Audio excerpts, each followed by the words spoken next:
Oi, alunos, tudo bem? Bom, hoje a gente vai continuar, na verdade, vamos finalizar o assunto de Idade Média e iniciar a Idade Moderna. Para começo de conversa, o que nós vimos na última videoaula? Falamos principalmente sobre as cruzadas e como esse processo vai interferir na finalização da Idade Média, vamos dizer assim. Quando nós falamos das cruzadas, no final da videoaula sobre cruzadas, eu falei uma frase do Le Goff, de um historiador, chamado Le Goff, onde ele citava que os cruzados, na verdade, não foram os grandes vencedores desse processo.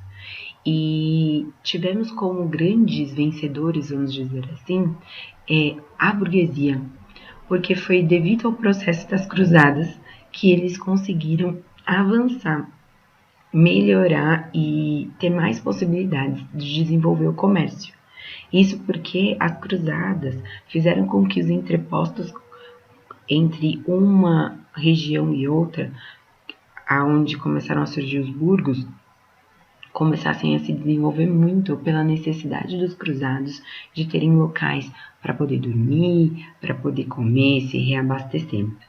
E tudo isso foi gerando para os cruzados um desenvolvimento, para os burgueses, um desenvolvimento tão significativo, tão intenso, que na verdade, de todo o processo das cruzadas, quem mais ganhou foi a burguesia comercial. Os cruzados inicialmente tinham aquele objetivo, diziam que queriam espalhar o cristianismo, defender o cristianismo, e na verdade, no fundo, começou a ser uma luta para adquirir cada vez mais terras, mais territórios. Bom, dito isso, o que a gente precisa entender? Que a Idade Média teve dois momentos. A Alta Idade Média, onde a gente tem o feudalismo em si, que foi a videoaula, penúltima videoaula, onde nós falamos da sociedade feudal, de toda a estrutura e movimentação. Então, ali a gente tem a Alta Idade Média e nós temos a parte da Baixa Idade Média, que é onde nós vai estar dividido em duas partes, a primeira e a segunda fase. Sendo a primeira fase a parte onde começam a acontecer as cruzadas. E todo esse processo comercial e essa consequência que vem das cruzadas, ela reflete na segunda fase da Baixa Idade Média, que é justamente isso aqui: desestruturação do feudalismo, aquecimento do comércio e o retorno de uma centralização de poder. Então, o feudalismo, a gente falou muito que ele se caracteriza pela descentralização do poder. Então, as diversas relações de suzerania e vassalagem que acontecem, que estruturam até a parte física de um feudo, onde eu vou ter várias divisões territoriais, uma igreja como centro, e eu não vou ter mais a figura do rei como principal aí. Mas o comércio, ele quebra, a burguesia quebra com um laço principal e fundamental do feudalismo, que é troca de favores. E uma vez que eu estou fazendo algo comercial, eu perco essa troca de favores e eu passo a ter uma troca monetária, o que modifica por completo o que existia até então na Idade Média, no sistema feudal. A partir de então, passamos para a Idade Moderna. Então, acabamos todo esse processo de Idade Média e iniciamos a Idade Moderna. E o que nós vamos ver na Idade Moderna? Primeiro, um novo movimento, um movimento que vai quebrar com as ideias que vinham da Idade Média, que é o movimento humanista. A quebra da unidade cristã. Então, passei na última aula trechos do filme Lutero, para a gente começar a falar sobre a reforma protestante e essa quebra da unidade cristã. A expansão marítimo-comercial, então, dada diversas evoluções e a centralização novamente na figura do rei, nós vamos ter a saída para procurar novas rotas comerciais, o que leva a Europa a chegar nas Américas. E aí, iniciar todo o sistema que nós conhecemos muito bem hoje do capitalismo. Dito isso, vamos falar nesta aula em específico um pouco sobre o humanismo. O que é o humanismo? Na verdade, ele se iniciou como uma referência a intelectuais que buscavam reformular o ensino universitário da época. Diziam que esse ensino deveria, enfim, se modernizar. Mas, ao longo do tempo, o humanismo acabou sendo uma expressão, um conceito atribuído a pessoas que criticavam a concepção de sociedade e natureza que era produzida pela igreja. Então, a principal crítica do humanismo é dizer que tudo que se estudava e tudo que você entendia era entendido através de uma perspectiva da igreja. Então, você não tinha questionamentos. Vamos pensar e lembrar que a religião é uma das poucas ou únicas áreas que produz dogmas, que são verdades incontestáveis. Então, uma vez que você tem toda a forma de conhecimento exclusivamente pautada pela igreja, você não está produzindo questões ou indagações, você está produzindo dogmas. E uma vez que você produz dogmas, você não tem como questionar, porque é uma verdade única e incontestável, certo? Eu até coloquei essa imagem da escultura chamada Davi, que foi produzida enquanto uma produção humanista, né? Porque ela tem 5 metros e 17. E eu lembro que uma vez eu tive a possibilidade de visitar uma réplica que veio aqui para o Brasil, e é impressionante quando você olha assim as mãos ou os pés e você vê as veias ou aqui mesmo as costelas. É algo muito, muito real. E e muito humano, né? É a figura de um homem e tudo mais. Isso é uma das características fundamentais do humanismo. Então, o humanismo é deixar de ser Deus no centro de todos os questionamentos, pesquisas, indagações e principalmente das respostas a essas indagações e colocar o homem no centro de tudo. Então eu estou saindo do teocentrismo e estou passando para o antropocentrismo. Então alguns valores vão se modificar. Então na Idade Média eu tenho uma submissão muito grande ao homem, do homem a Deus, a orientação pautada exclusivamente pela igreja, a tutela do conhecimento exclusivamente da nobreza, piedade, mansidão, disciplina. E nos valores humanistas eu coloco a curiosidade intelectual, o espírito crítico, capacidade empreendedora, desejo de aventura e exploração do mundo. Na verdade, é como se eu estivesse dizendo que na Idade Média eu apenas aceitava. E na Idade Moderna, com o humanismo, eu começo a questionar. Por que isso é tão fundamental? E por que isso acontece também? Na Idade Média, a gente tem uma ideia de que se eu saio do feudo, se eu saio daquela estrutura onde eu tenho o senhor feudal, a igreja e os vassalos, pode me acontecer coisas terríveis. Então a floresta, por exemplo, que estava no entorno dessa sociedade, era uma coisa que amedrontava muito. Diversos contos que hoje são de fadas, eles não surgiram como contos de fadas, mas eles surgiram como formas de mostrar coisas que aconteciam nesse período. A Chapeuzinho Vermelho mesmo, que teria a ideia de que haviam abusos na floresta e que até matavam crianças, meninas, e por isso a capa vermelha de sangue é algo bem mais sério, vamos dizer assim, do que a proporção de conto de fada que se tomou agora. Então, como você vivia nessa coisa obscura, você acreditava e entendia e tinha uma confiança e uma certeza na única resposta que existia. Mas ao passar do tempo, e principalmente com a ideia do humanismo, você tem uma visão diferente, que é a visão de que você pode criticar, você pode ter essa curiosidade intelectual, para que você possa produzir mais coisas, para que o conhecimento seja ainda mais enriquecedor. Então, teocentrismo e antropocentrismo é a base central do humanismo. E o Renascimento, o que é? Então, na verdade, o Renascimento, ele sai do humanismo. O humanismo seria o movimento principal. E o Renascimento, ele vem como uma parte mais voltada para a parte artística, para a parte de arte do movimento humanista, que vai acontecer entre o período os séculos XV e XVI e vai ter como principal objetivo reviver, renascer e recuperar elementos que eles consideravam, os humanistas consideravam, de um enriquecimento e de uma cultura, vamos dizer assim, muito grande, que vai ser o greco-romano, a cultura greco-romana. Então, as perspectivas humanistas, as perspectivas de pintura, que foram desenvolvidas pelos gregos e pelos romanos. Então, onde isso vai acontecer? Principalmente em centros comerciais.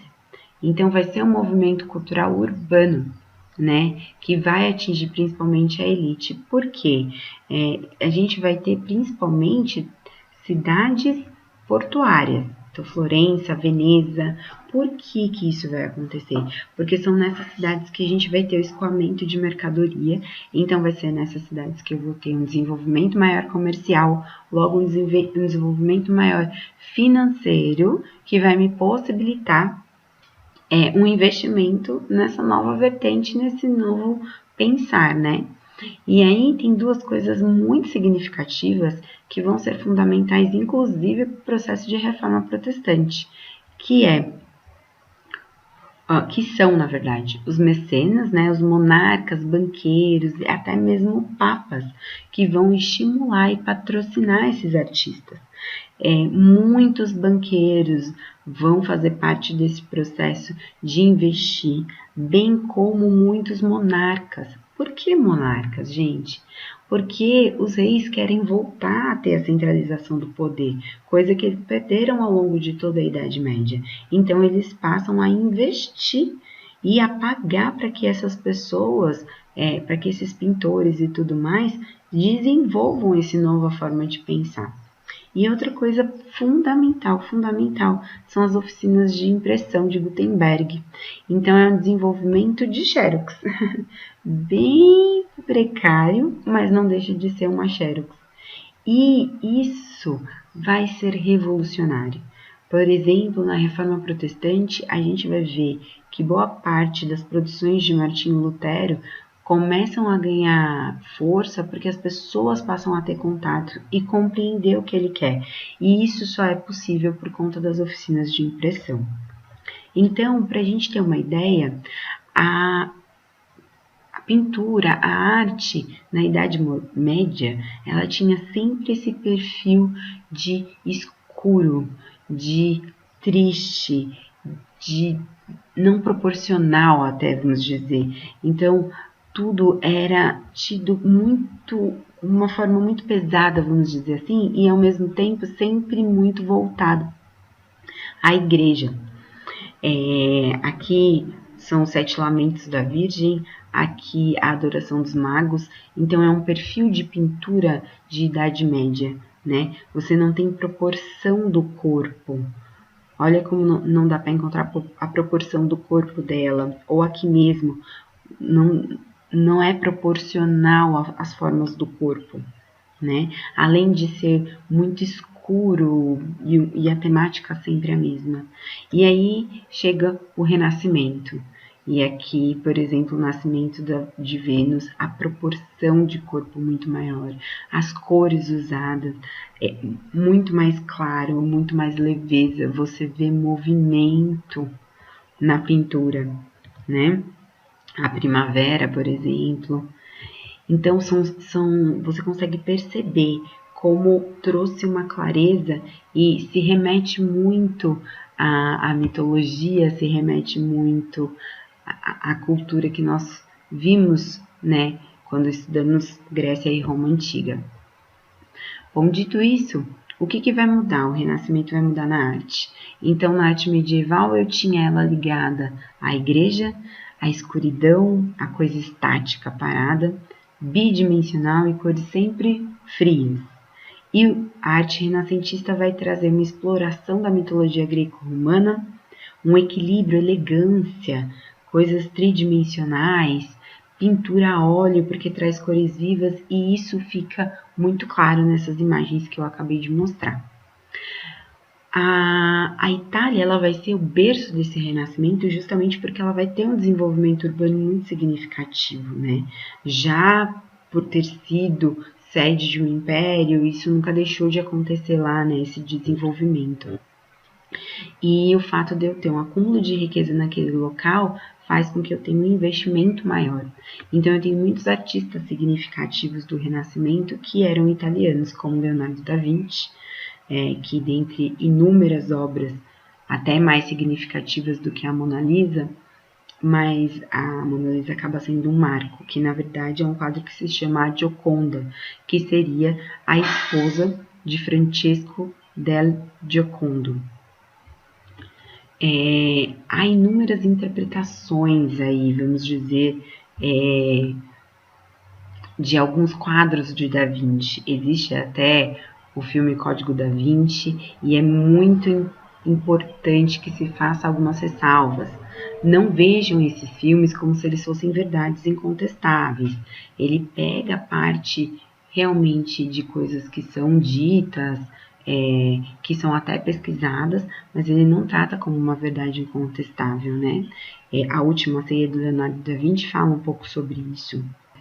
Que é base desse filme Código da Vinci, ele mostra e tenta expressar de que, na verdade, nesse quadro, Da Vinci queria mostrar que havia aqui uma figura feminina e que essa figura feminina era casada ou enfim, tinha um relacionamento amoroso com Jesus e que pessoas desse lado da mesa estavam indignados e todos olhavam falando, enfim, sobre essa possível relação. Eu vou deixar até um link de um videozinho que mostra um pouco isso para vocês.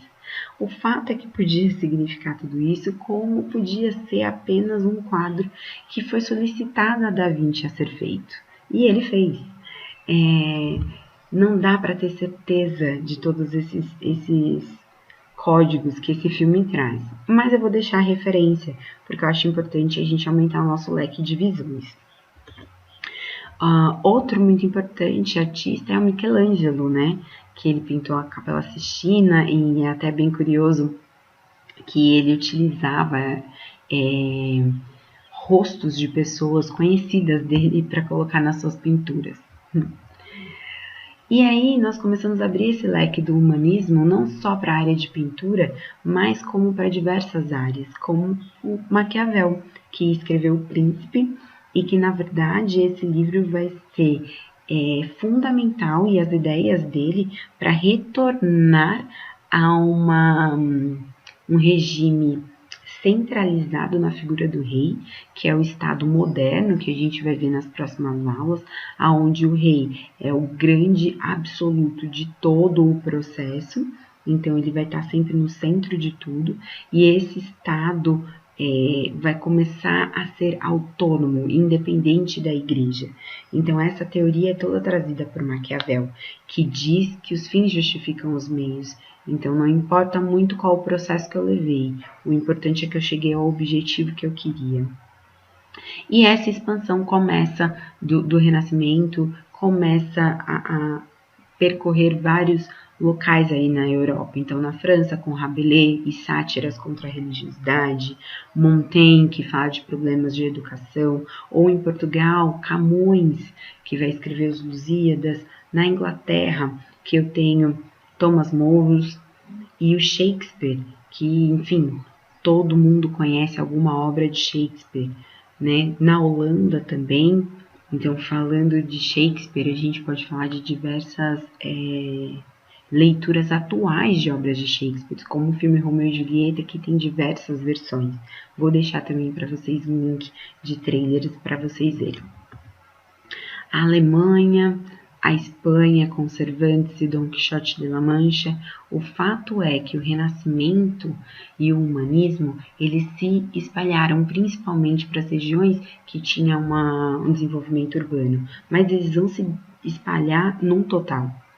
né? E isso é muito importante a gente falar, porque esses personagens, essas pessoas, esses artistas, escritores, vão começar a produzir uma forma de pensar que não está totalmente voltada à igreja e a respostas inquestionáveis, né?